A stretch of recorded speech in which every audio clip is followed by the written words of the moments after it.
like to freeze leftovers instead of letting extra food go to waste. I can include them in soup, casseroles, and sandwiches for another meal. This is an easy process, but you need to use the right methods and materials to keep food looking and tasting good. Almost any food can be safely frozen, with some exceptions, like fresh greens. And freezing leftovers is especially useful if you want to double recipes and save half for another meal.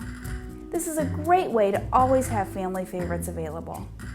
The reason I want to freeze leftovers properly is to prevent freezer burn and drying out. This will also help preserve the flavor, texture, and color of the food. Some common wrapping methods you can use are plastic freezer bags, foil, or freezer paper. You can package leftovers however you'd like to use them, such as a single serving for a lunch or enough for a family meal. For individual servings of meat, layer freezer paper between portions for easier thawing. Plastic freezer bags can be used, but you want to make sure to remove as much air as possible for the best quality. Be sure you use bags labeled for freezing. These are heavier than food storage bags.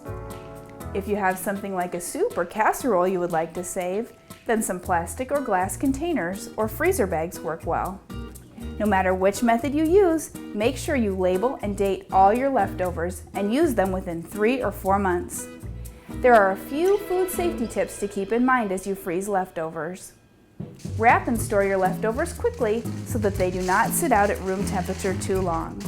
Choose one spot in your freezer for all leftovers. This could even be a plastic container or basket. And thaw leftovers in the fridge, cool water, or microwave. Whether you want to make extra of a recipe, save a little bit of a delicious meal, or have a ready-to-go meal, freezing leftovers is a great way to have food on hand.